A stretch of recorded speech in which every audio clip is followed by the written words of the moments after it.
Olhai por vós mesmos, para que não percamos o que temos ganho, antes recebamos o inteiro galardão. Amém. Podeis sentar. Segunda carta de João, capítulo, ele só tem um capítulo, né? É o versículo 8. Segunda carta de João, verso 8. Olhai por vós mesmos, para que não percamos o que temos ganho, antes recebamos o inteiro galardão. A Escritura por si só já se explica, né? Para que não percamos o que temos ganho. Eu queria pensar aqui com os irmãos. Nós tivemos aí o estudo de confronto de Efésios com Josué, através do irmão Maurício. O Brana nos mostrando que a terra prometida, Josué, com a comissão de Deus, que ele recebeu lá no capítulo 1 de Josué, como fui com Moisés, assim serei contigo. Ele colocou o povo na terra, estabeleceu o povo. E irmão Brana nos ensina que esta terra prometida é o Espírito Santo. E nós somos eleitos pela presciência de Deus Pai para estarmos nesta terra. Fomos colocados por Deus. Nós agora estamos dentro da terra. Nós somos daqueles que entram. Fomos eleitos para entrar. Nós não somos os fronteiriços que experimentaram das uvas, das benesses da terra, das bênçãos da terra, mas tiveram medo. Estavam ali em Cades Barneia naquele momento de decisão: entrar ou não entrar? Vamos vencer ou não vamos vencer? Mas os eleitos entraram. E nós somos esses eleitos destes dias, conhecidos por Deus desde antes da fundação do mundo, para entrar nesta terra. E agora, dentro dela, Deus pode nos falar de coisas espirituais, de coisas mais profundas. Isso que é o livro de Efésios. Paulo tratou de coisas profundas no livro de Efésios. Na carta aos Coríntios, ele teve que falar de rudimentos, teve que falar de ordem no culto. Mas aqui aos Efésios ele falou de coisas profundas, falou de lugares celestiais, falou de viver em uma atmosfera celestial, falou de predestinação, de eleição, de coisas profundas, que ele nos elegeu desde antes da fundação do mundo para sermos irrepreensíveis, santos. Nos predestinou para filhos de adoção por Jesus Cristo. Estamos nesta terra, estamos do lado de dentro. Agora, o profeta pregou a mensagem: como poderei vencer? Mas o meu tema, baseado nessa escritura, olhai por vós mesmos para que não percamos o que temos ganho, o meu tema hoje é: como poderei perder? Como poderei perder? O profeta pregou como poderei vencer. E aí vamos pregar como poderei perder. Já estamos dentro. Você crê que está dentro? Amém. Se não está, entre logo. Porque a porta vai fechar. A porta da graça. A graça é forte.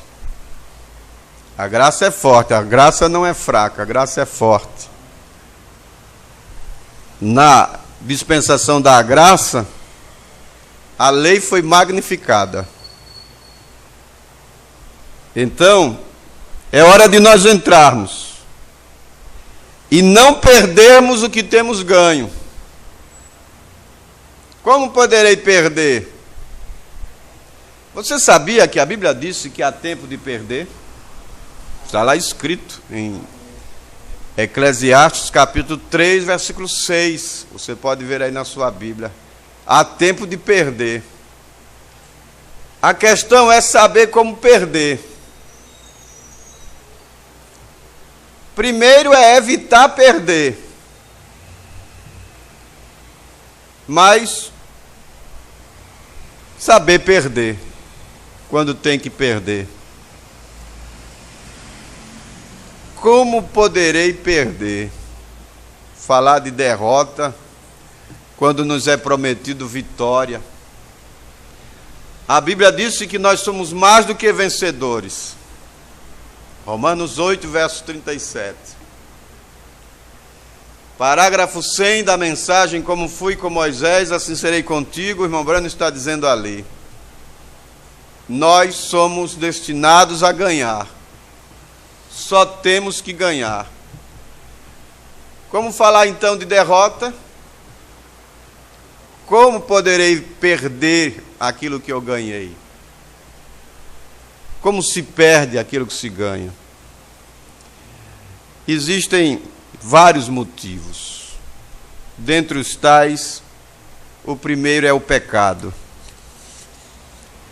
O profeta, nesta mensagem, confronto de Efésios com Josué, ele está nos mostrando, no parágrafo 53, ele diz assim: e agora, depois que você está dentro, isto não significa que você está realmente livre da guerra. Você continua a ter que lutar por cada centímetro de chão onde você está. Então veja, Canaã não representava o grande céu, porque era guerra e problemas e mortes e lutas e demais coisas. Porém, isso realmente representava isto, para que isto possa ocorrer perfeitamente. Canaã é a era do vencedor. É tipo do batismo do Espírito Santo. Temos que tirar Satanás da nossa frente. E é aí onde a igreja está caindo hoje. Parágrafo 54. É aí onde a igreja está caindo hoje naquela marcha. Você sabe que mesmo seu próprio comportamento pode impedir a alguém de ser curado? A sua falta de comportamento, os pecados não confessados de vocês, crentes, como poderei perder? É deixar o pecado tomar lugar. A sua falta de comportamento, os pecados não confessados de vocês, crentes, podem fazer com que esta igreja caia amargamente. E no dia do julgamento você será responsável por cada pedacinho disto. Agora, você diz: espere um momento, irmão Brana. Bem, isto é a verdade, pense nisto. Josué, depois que ele atravessou a terra, Deus lhe deu a promessa. Somente pense. Para lutar uma luta total sem perder um homem. É Josué capítulo 1. Ele disse ali: nada se susterá diante de ti. Onde colocares a planta do vosso pé, dos teus pés, aquilo será teu. Essa era a promessa. Não te mandei eu? Esforça-te e tem bom ânimo. Não pasmes e nem te espantes, porque o Senhor teu Deus é contigo por onde quer que andares. Eles chegaram em Jericó e, sob o poder do Deus vivo, Jericó era uma grande cidade. Podemos usar a expressão, era um grande inimigo a ser vencido. E pelo poder de Deus, eles colocaram aquela cidade abaixo. E havia uma ordem: a prata, o ouro, o tesouro deve ser levado para o Senhor. Isso está lá em Josué capítulo 6. Esta era a ordem. Vocês acabem com tudo, mas o tesouro, a prata, o ouro, vai para o templo, vai para o Senhor. Em Josué capítulo 6, você pode ver aí na sua Bíblia.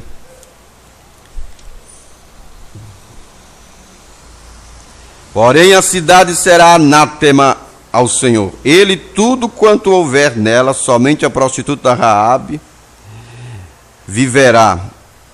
Ela e todos os que com ela estiverem em casa, porquanto escondeu os mensageiros que enviamos. Tão somente guardai-vos do anátema, para que não vos metais em anátema, tomando dela, e assim façais maldito o arraial de Israel e o turbeis. É o verso 18 que eu estou lendo de Josué 6. Porém toda a prata e o ouro e os vasos de metal e de ferro são consagrados ao Senhor, irão ao tesouro do Senhor. Verso 19. Esta era a ordem. E eles derrotaram aquele inimigo poderoso. Mas quando chegaram diante de um inimigo pequeno, você for para o capítulo 7 de Josué, diante de um inimigo pequeno, eles caíram. Eles não quiseram, eles subestimaram. Não precisa de muito guerreiro, não. Vamos levar uns 3.000 só. O povo é pouco, esse inimigo é pequeno. Esse inimigo, essa coisinha não incomoda, não tem importância. É assim que vamos perdendo. Não tem importância. Isso é extremismo, é legalismo. Dá para passar pelo filtro. Dá para passar pelo filtro do homem que pensa. É uma coisinha pequena. Só que eles tombaram. A Bíblia disse ali em Josué 7 que cerca de 36 homens de Israel, cerca de 36 homens de Israel foram feridos, tombaram na batalha. E o líder Josué se desesperou. O que é que está acontecendo? O que é que está errado? Por que esta perda? Por que esta derrota?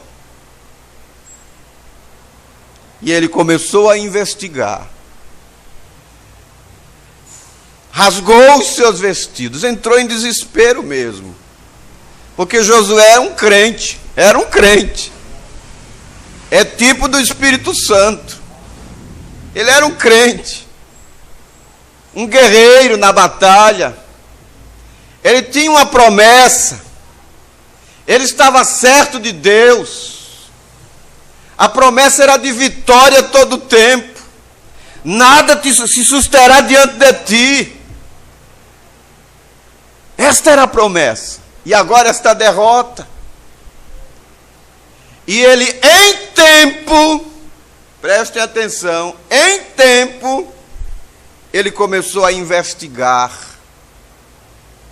O que é que está errado? Qual é o problema?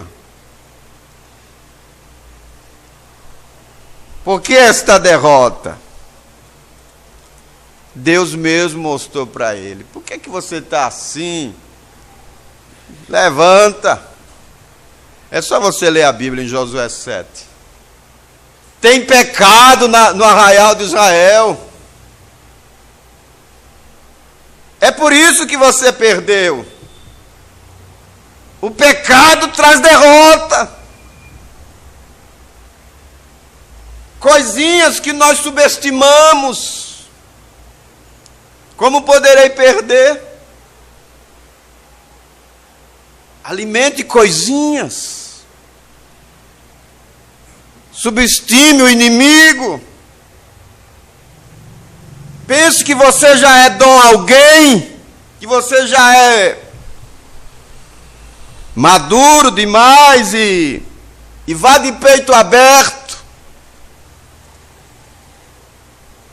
Josué, depois que ele atravessou a terra, Deus lhe deu a promessa: somente pense, para lutar uma luta total sem perder um homem, sem ter nem mesmo um arranhão, sem ter nem mesmo uma enfermeira ou um primeiro socorro ou uma atadura. Parágrafo 55, confronto de Efésios com Josué. Deus disse: a terra é tua, vai e lute. Pense em ter uma luta e sem ter nenhuma cruz vermelha por ali, nem ninguém ficar ferido. Esta era a promessa.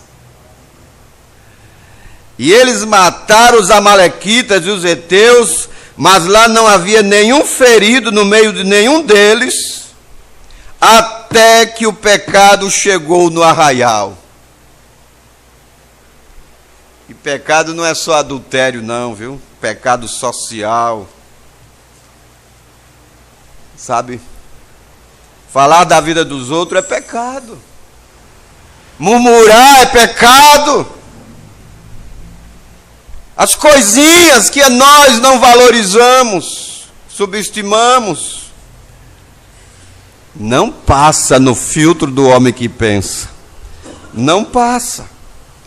E quando Acã tomou aquela vestimenta babilônica e aquela cunha de ouro e a escondeu em seu arraial, então no dia seguinte eles perderam.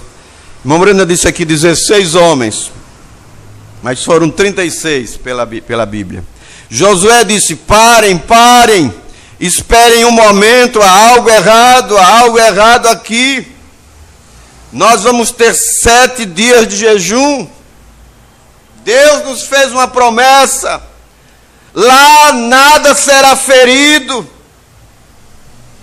Já estamos dentro. A promessa é nossa. Nossos inimigos prostrarão aos nossos pés. E há algo errado aqui. Algo está errado em algum lugar. Eu só me lembro de Jonas no navio. Jonas capítulo 1. Jonas no navio. O navio estava fluindo pelas águas. Tudo normal. Daqui a pouco começou a tempestade. O navio indo a pique. A coisa foi ficando feia. E aí eles começaram a investigar. O que é que está acontecendo? E eles começaram a jogar coisa fora. Isso é uma coisa boa. Primeiro investigar. Por que isso me sobreveio? Porque estou nesta derrota quando a promessa é de vitória. Eles começaram a investigar. Porque a coisa mudou de repente. Os ventos estavam a favor e agora os ventos estão contrários. O que é que aconteceu? Eles começaram a investigar. E começaram a botar para fora. Botar para fora, jogar fora. Se confessarmos os nossos pecados, Ele é fiel e justo para nos perdoar os pecados e nos purificar de toda a injustiça. E começaram a botar para fora e foram afundando, aprofundando, porque a coisa está mais embaixo, o problema está mais embaixo. Talvez seja questão de semente. Tem que ter uma semente de fé para crer, senão não crê. É mais embaixo. Até que eles lá no porão, no fundo do navio, eles acharam o Jonas. Jonas, o servo de Deus, o profeta, sendo um tropeço, sendo um atrapalho. Jonas, trazendo problemas. Jonas, o crente, trazendo problemas. Eles descobriram que o problema era Jonas. E jogaram Jonas fora. Jonas foi jogado no mar. Aí você leia a Bíblia, é Jonas capítulo 1. A calmaria voltou. A calmaria voltou para o navio. Como poderei perder? Permita que o pecado tome lugar na sua vida. Se eu permitir o pecado tomar lugar na minha vida, eu vou perder. Vou perder o que eu tenho ganho. Por isso o clamor da Bíblia é: guarda o que tens. Conserva o modelo, para que ninguém tome a tua coroa. A calmaria voltou para aquele navio. E Jonas foi provocar indigestão no ventre da baleia, do peixe grande. Provocou tanta indigestão que ela jogou ele fora. Porque ele tinha que chegar aonde Deus queria. Deus fará tudo o que ele tem que fazer para te colocar na posição que ele quer. Amém. Você é um eleito de Deus. Amém. Isso é misericórdia, não é? É ou não é a misericórdia de Deus? É a graça. E sabe quando você começa a perder? Quando você olha para trás. Você olha para trás e olha as suas obras e você diz: eu fiz isto, eu fiz aquilo, eu fiz. Eu estou falando o que o profeta disse na mensagem: como poderei vencer, parágrafo 106. No 105, o irmão Brana está mostrando como vencer e ao mesmo tempo como perder. Como perder é não reconhecer o diabo em cada uma das suas ações. Ele está dizendo: vencer significa reconhecer o diabo em cada uma de suas armadilhas. Logo, perder é o contrário. É não enxergar o diabo em cada uma de suas armadilhas. É ser um tonto, é não estar alerta, não estar atento, é não estar armado. Para vencer, você deve reconhecer que Deus em você é maior do que o diabo. Se você reconhece o contrário, você é um perdedor. Eu sou um perdedor. Ele disse: quando você olha para trás e diz: eu estou fazendo isto, eu estou fazendo aquilo, então, você está derrotado. Você perde quando você olha para trás e quando você pensa que é o que você fez ou faz ou está fazendo. Eu perco. Eu sou um perdedor quando eu penso que eu sou grande na minha visão. O profeta disse na mensagem A Revelação dos 7 Selos, Deus escondido em simplicidade, que o homem que é grande, ele se humilha. O homem que é grande, ele se humilha. Lá no parágrafo 433, 434. 433. O homem que é grande é o homem que se humilha. Isto que é grandeza. Por isso o profeta disse que a grandeza se humilha. Ele falando de Jesus, que foi o maior homem que pisou nesta terra. E ele traz Filipenses 2, verso 5, verso 6 em diante. Que ele não teve por usurpação ser igual a Deus, mas ele se humilhou. Ele se humilhou, ele desceu do seu trono de graça, de glória, e se tornou um como eu e como você, com um propósito. Ele se tornou um como eu e você, para que eu e você nos tornássemos como Ele. Isto que é ser cristão, é ser como Cristo. Você crê nisto? Como poderei perder? Porque morreram eles, esses homens inocentes? Parágrafo 57, confronto de Josué com Efésios, ou Efésios com Josué. Por que aqueles homens inocentes morreram ali em Josué 7? Porque um só homem saiu fora da fila. Um só homem saiu fora da fila.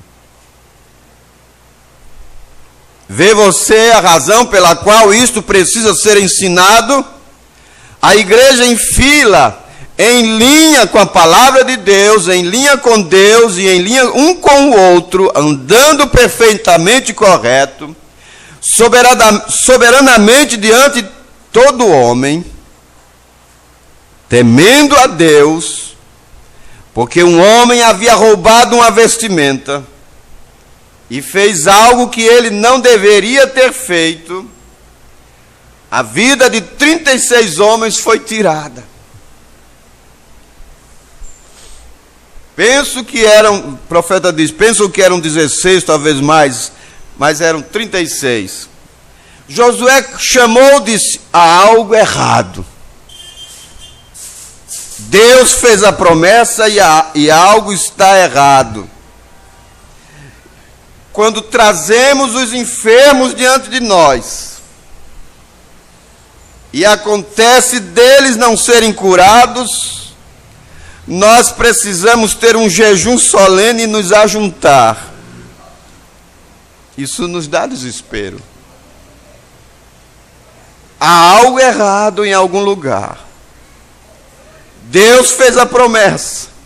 Deus tem que estar agarrado naquela promessa. Ele o fará.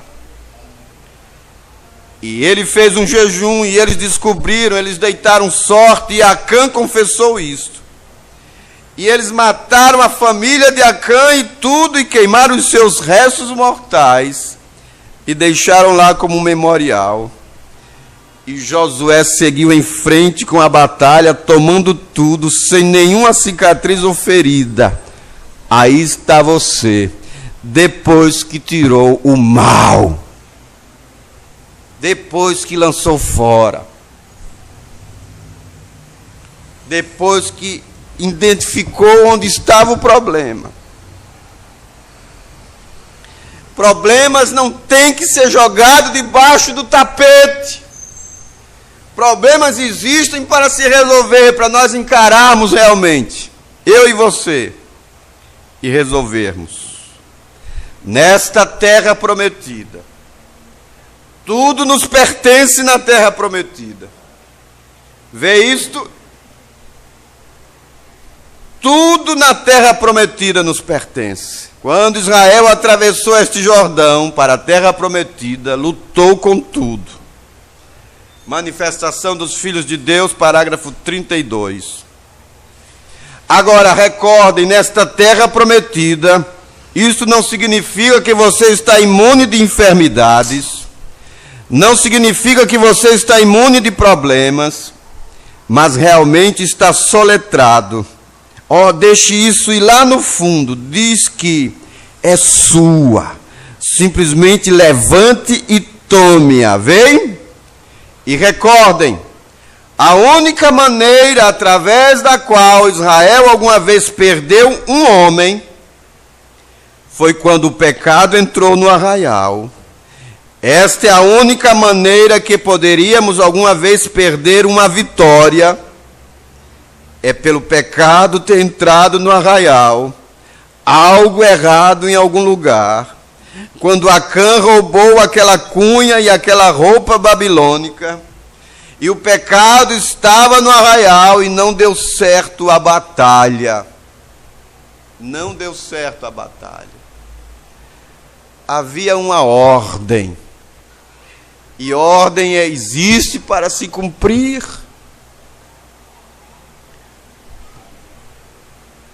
O ouro, a prata tem que ir para o tesouro do Senhor. Essa era a ordem. Vocês me deem esta igreja sem mancha nesta noite.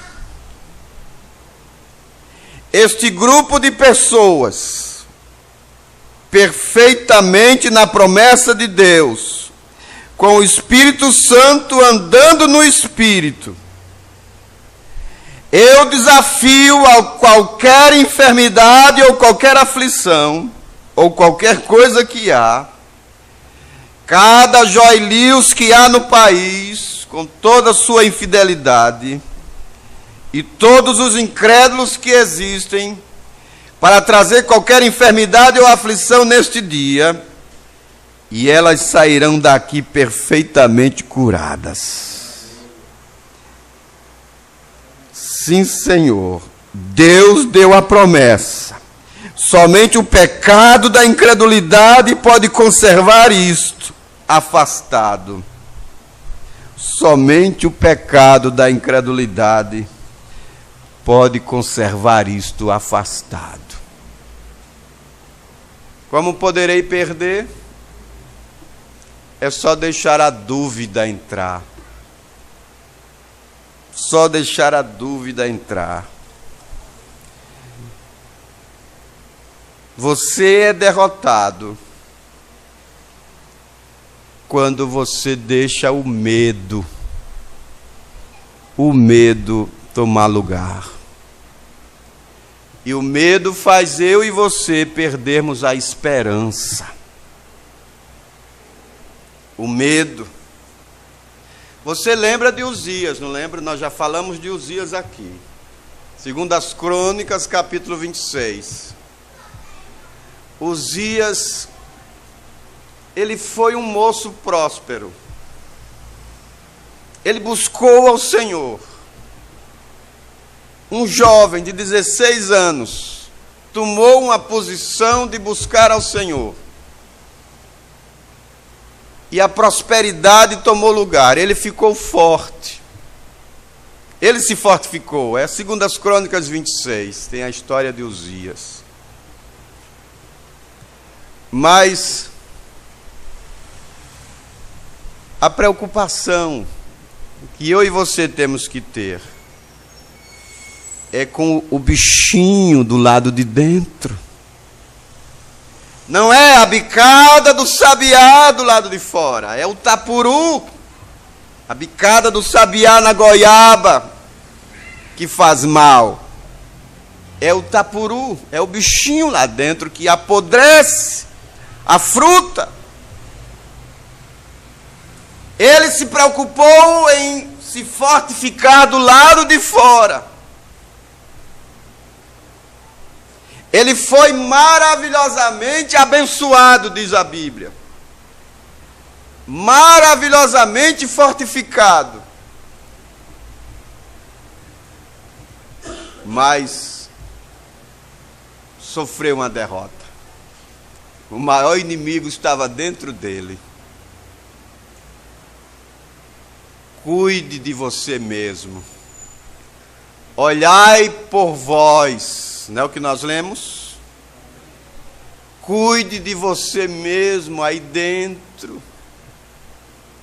O maior inimigo de Uzias estava dentro dele. Todo fortalecido pelo pelo lado de fora. Exército poderoso. Ele equipou o seu exército. Deu as ferramentas, as armas que o exército precisava.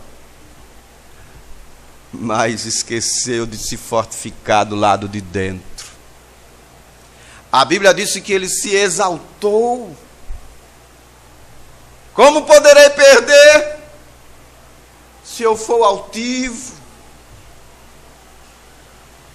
Se Deus começar a me usar e eu achar que eu sou a maior pessoa, a maior personalidade, e começar a achar que eu posso fazer qualquer coisa, foi o que Uzias fez. Ele, o rei, todo poderoso, todo suficiente, ele se exaltou e ele passou a pensar que podia ser um pregador,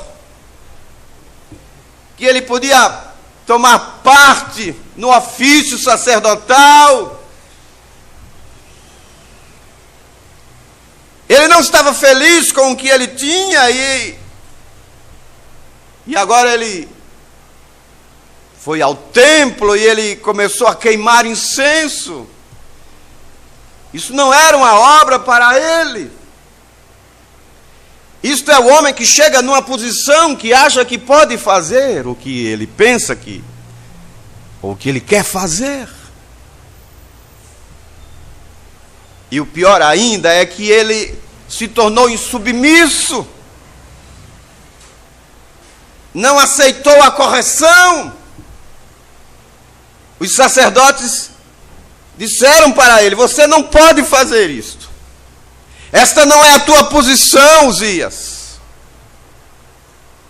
O profeta nos ensinou na mensagem a influência de um homem sobre o outro.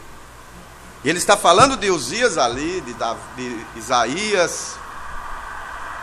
Ele disse: não tome o lugar do outro.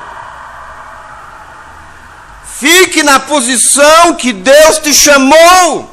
Não queira ser o que você não é. Seja o que Deus quer que você seja. Fique na posição que Deus te colocar.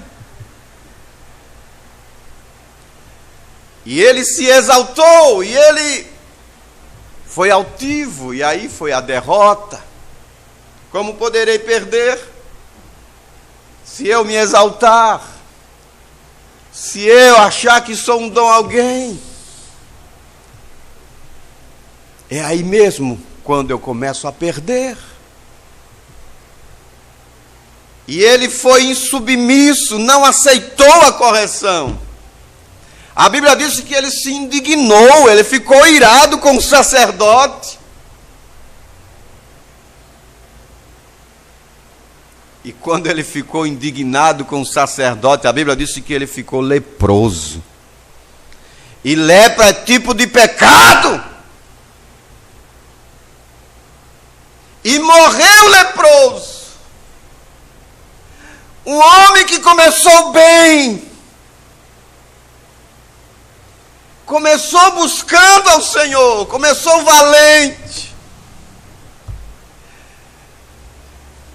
Olhai por vós mesmos, para que não percamos o que temos ganho.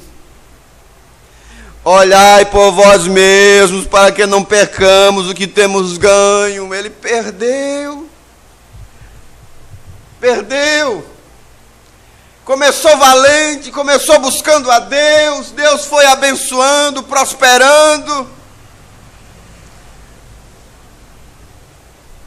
E se exaltou e caiu. Perdeu. Como poderei perder se eu deixar um espírito altivo tomar lugar? Se eu me exaltar, eu vou perder. Mas se eu me mantiver humilde e simples na presença de Deus, e reconhecendo que sem Deus eu não posso nada, mas em Deus eu posso todas as coisas. Então esse Deus que me trouxe até ali, me levará, me trouxe até aqui, me levará até ali. É assim. é começar e terminar o que começa. Isto é o vencedor.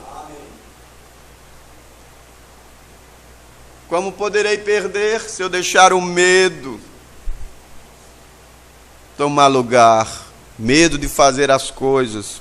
Uma coisa é você ser prudente, ter prudência, pensar para fazer as coisas, analisar, investigar, diagnosticar, planejar. Jesus nos ensinou uma lição de planejamento.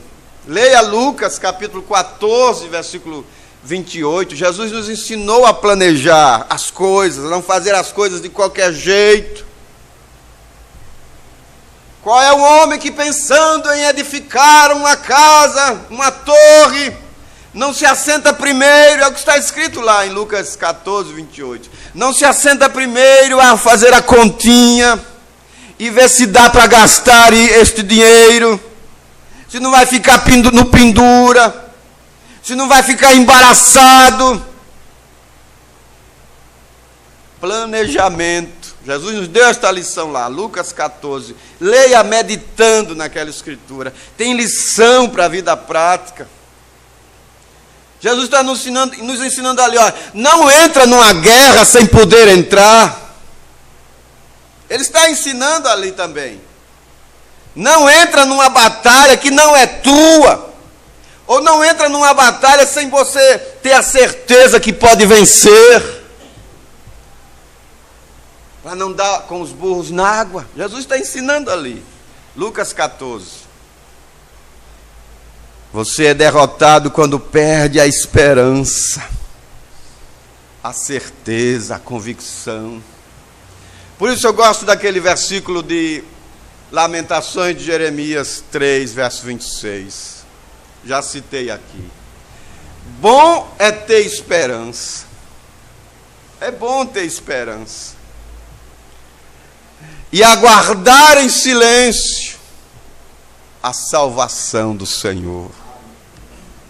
Mas o medo faz a gente perder a esperança. O medo faz a gente perder a esperança. Na mensagem Demonologia e Estado Religioso, tem uma história, e que isso não seja história, mas uma coisa linda, um testemunho vivo. O milagre de Donnie Morton. Que lindo, maravilhoso. Um pai. Falando de pai, Uzias teve um pai chamado Amazias, né? E a Bíblia diz ali que ele andou no caminho do pai. O pai foi um exemplo. Está lá no início do capítulo 26 de 2 Crônicas. E aqui nessa mensagem, Estado Religioso, parágrafo 151, o irmão Brando está trazendo o testemunho de um pai cujo filho tinha uma enfermidade terrível. Ele tinha um problema cerebral. E os já haviam desenganado, né? Não tem jeito. Ele atrofiava as mãos, os dedos das mãos, os pés. Era um problema no cérebro. Ele foi na clínica chamada Mayos, no John Hopkins. Era uma séria enfermidade no cérebro.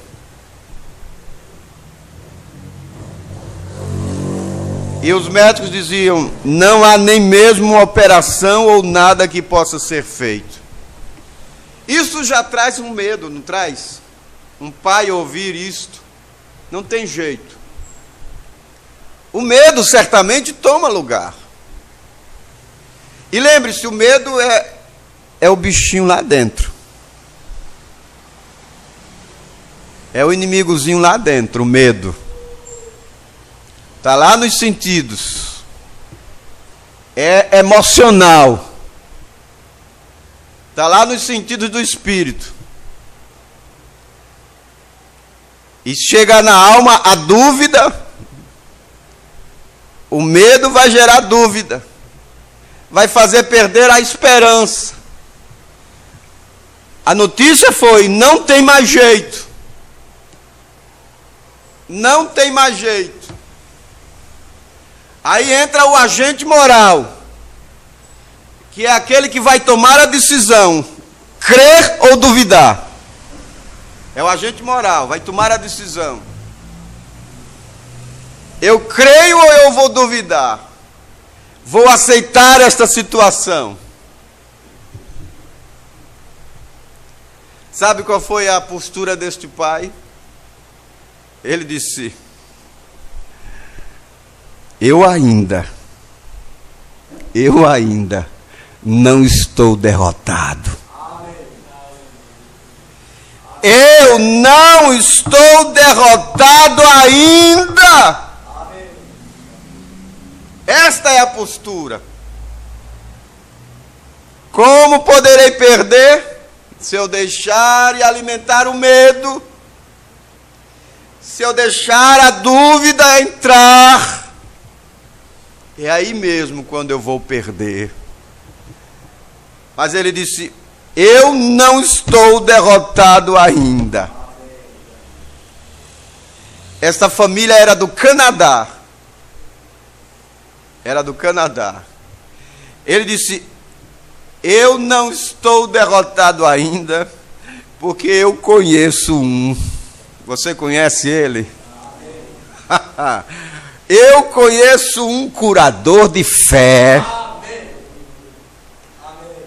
Eu não estou derrotado ainda, porque eu sei em quem tenho crido. Eu conheço um curador de fé chamado William Branham, que fez com que 2 de meus amigos, que eram surdos mudos, ouvissem e falassem. Eu não estou derrotado ainda, porque eu conheço um que pode mudar o quadro. Isso vai fazendo com que a dúvida vá ficando do lado de fora.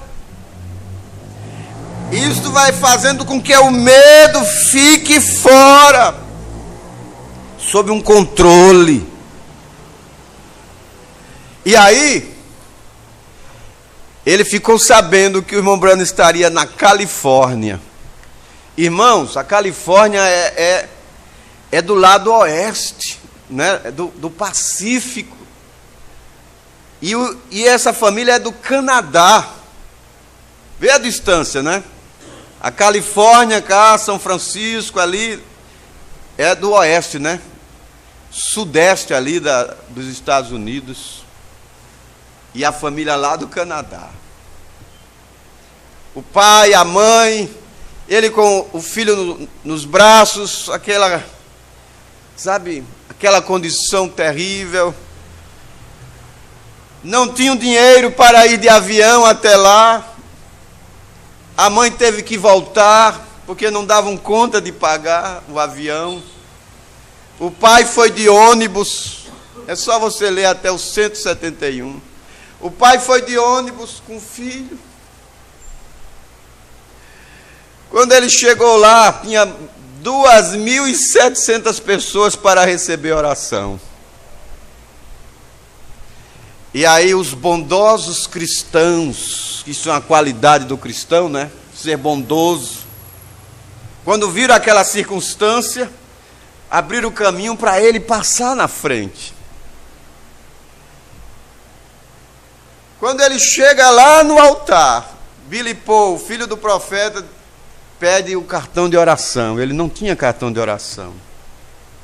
O senhor não tem cartão de oração, então o senhor tem que ir para a fila, vai ter que voltar lá para o final da fila.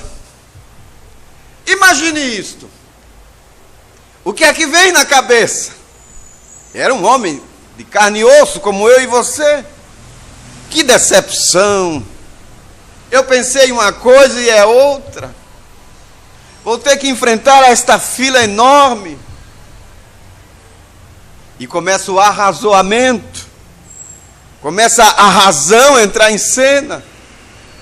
Um sentido do espírito que nós estudamos aqui. Não, ele não fez isso. Ele disse: perdão, eu não sabia que tinha que ter um cartão de oração, eu vou voltar então para a fila.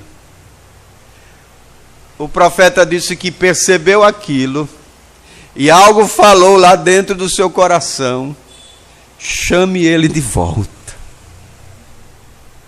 E ele chamou o pai de volta com aquele filho nos braços. Nós estamos falando de como poderei perder.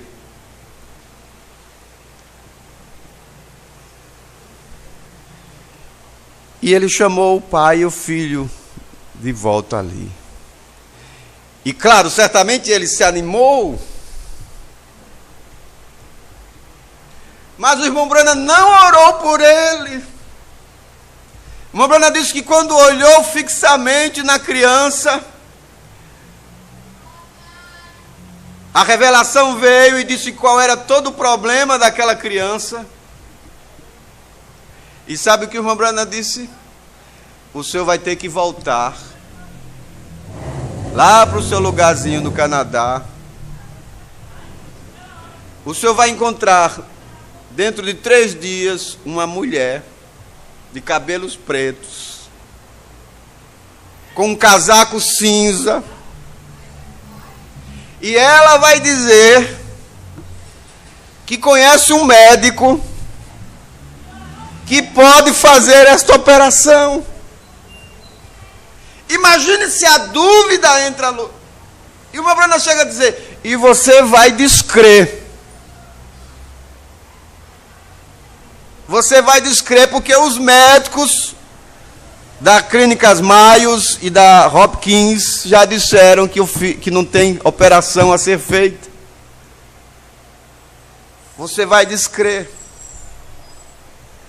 Mas eu vim aqui receber oração, vou voltar com uma palavra que eu nem sei se está certo. Isso seria arrazoamento.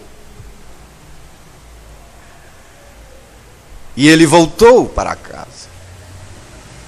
E num determinado momento, ele com o filho nos braços encontrou a mulher. E a mulher começou a conversar com ele e perguntar: qual é o problema do seu garoto? E ele disse, e a mulher disse: eu conheço um médico que pode fazer a operação. E ele começou a duvidar: mas como, se os Maios já disseram que não pode, não tem como fazer a operação? Aí ele olhou na evidência, no cabelo preto da mulher, olhou no casaco cinza, e aí ele se lembrou da palavra do profeta. Onde fica este médico? Amém. E aí foi a vitória dele.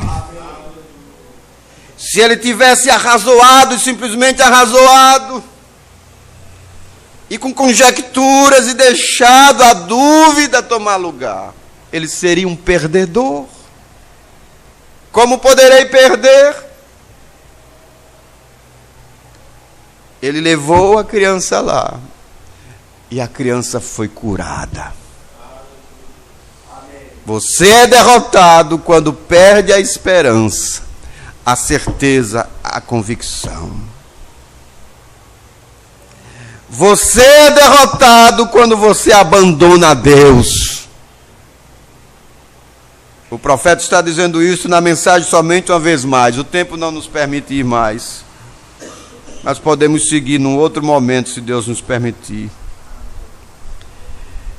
Deus não o havia abandonado, Sansão. Podemos falar aqui de Sansão. Ele havia abandonado a Deus. E eu creio que isso é o que sucede com o povo nessa noite. Não é Deus quem te abandona, ou quem tem abandonado a sua igreja. É a igreja a que tem abandonado a Deus e a sua palavra. Isso que traz derrota. É quando abandonamos a Deus, quando deixamos Deus de lado e fazemos as coisas de qualquer jeito. Mas nós somos mais do que vencedores. Vamos ficar de pé. Nós somos mais do que vencedores. Agora olhai por vós mesmos, para que não percamos o que temos ganho. Antes recebamos o inteiro galardão. Deus quer nos dar a coisa por inteiro. Você recebe pela metade se você quiser, se eu quiser. Mas Deus quer nos dar o inteiro dele. Amém?